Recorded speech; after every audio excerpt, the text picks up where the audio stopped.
एक बार मुझे याद है जब मैं भाभी के साथ बाजार गया। उस वक्त मेरी उम्र 12 साल थी। हम एक दुकान पर गए जो बेसमेंट में थी। काफी अंदर जाकर आखिर में गए, वहां लोग कम ही जाते थे। जब हम पहुंचे तो वहां एक पठान आदमी था जिसकी उम्र तकरीबन 35 या 40 के करीब थी, और एक लड़का था जिसकी उम्र 23-24 साल होगी। हम अंदर ही गए थे। वो पठान खुशी से बोला, आओ बाजी आओ। कैसे आना हुआ भाभी सब? पठान ने कहा। हमारा वो जाके मैं पर हम तो अच्छे हैं। एक दो जुमलों में एक दूसरे की खैरियत दरियाफ्त की।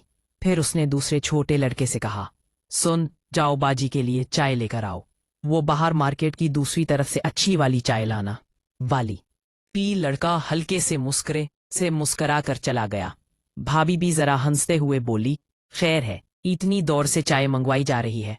पठान ने कहा, हाँ, आज मौका जो मिल गया है, आपकी खिदमत में कमी नहीं आनी चाहिए। भाई ने कहा, अच्छा, अगर मैं कहूँ आज कोई खिदमत नहीं करनी? पठान बोला, नहीं, ऐसा ना बोलो, हम तो पहले ही मर रहे हैं, 2 महीने से घर नहीं गए। भाभी हल्के से मुस्कुराकर बोली, तो लगता है दिमाग को चढ़ गई है। पठान, हाँ ना, आपकी ठाकर माले पता नहीं कहाँ कहाँ चली है। पता नहीं, बता नहीं सकता, खुद देख लेना। भाभी सर सत्ते हैं। दुकान फुल भरी हुई थी, कोई जगह खाली नहीं थी। एक बड़ा सा काउंटर था जिसके अंदर वो खड़ा हुआ था। मैं और भाभी बाहर वाले साइड पर टेबल पर बैठे थे। उसने भाभी से कहा, अंदर आ जाओ, देख लो जो लेना है।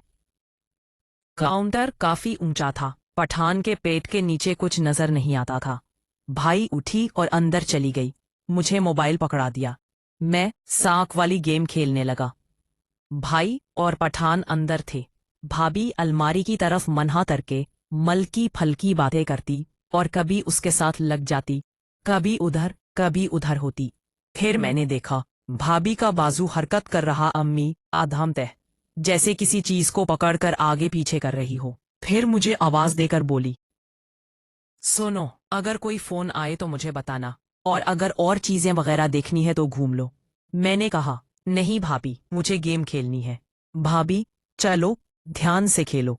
पठान काउंटर पर दोनों बाजू रखकर मेरी तरफ देख रहा था और बोल रहा था, अगर यहाँ कोई चीज पसंद नहीं आई तो काउंटर के नीचे वाले खाने में देख लो, वहां भी काफी माल पड़ा है। भाभी, हाँ, मैं भी सोच रही हूँ कि नीचे बैठकर देख लूं, कोई अच्छी चीज मिल जाए। और मेरी तरफ देखकर कहा कि तुम कौन सी शर्ट कह रहे थे? मैंने बताया, ब्लू कलर। तो बोली, अच्छा, तुम खेलो, मैं ढूंढ कर दिखाती हूँ।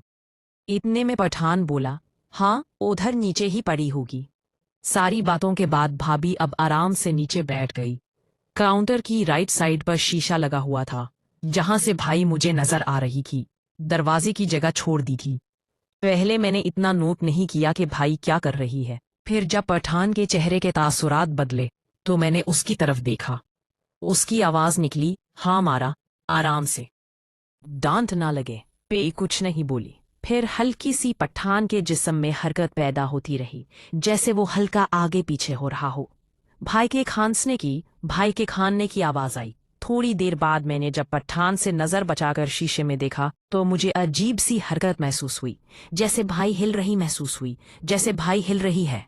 मैं पानी पीने के बहाने उठा और बाहर पड़े कूलर से पानी पिया, और पठान रुक गए थे।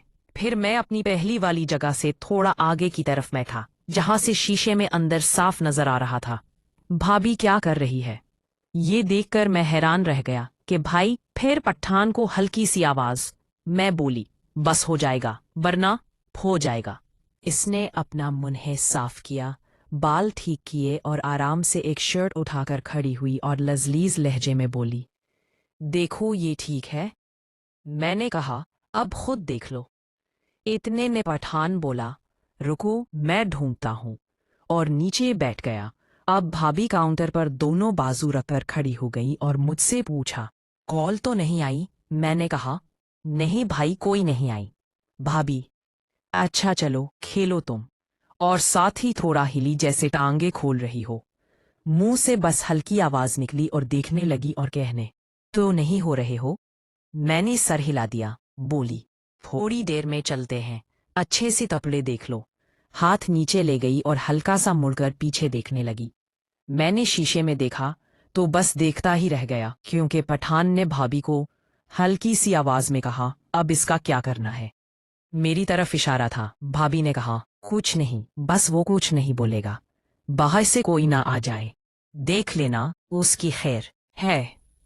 भाभी, मैं जो कह रही हूं, बस शोर ना करना और जोर से भी ना लगाना। आज गुजारा कर लो, कल फिर आगे। अब जल्दी करो, कोई आ ना जाए। मुझे कहा, बेटा बात सुनो। मैंने कहा, जी अंकल। वो ऐसा करो, बाहर वाली गली में लाइट्स बंद कर दो, फालतू चल रही हैं। मैंने बाहर की लाइट बंद की और वापस नहीं आकर बैठ गया।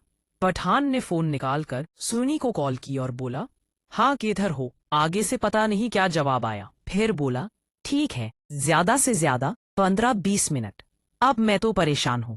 चलो ठीक है भाई। कौन सा था? वो ही लड़का सुनी था, बाहर खड़ा किया। वैसे तुम्हारा दीवाना हो गया है, कहता है मेरा भी कुछ। भाभी, नहीं, कोई जरूरत नहीं। फिर पठान ने अंदर भी आधी से ज्यादा लाइट्स बंद कर दी। अब काफी अंधेरा था। मैं अपनी गेम में मगन था। उन्होंने मौका का भरपूर फायदा उठाया। जाओ जल्दी, नहीं बंद न कर जाए। जूते किए थे, जाओ जिन्हें। मैं उठा, जी भाभी, और दुकान से बाहर आकर साथ ही रुक गया, क्योंकि लाइट्स पहले ही बंद थी।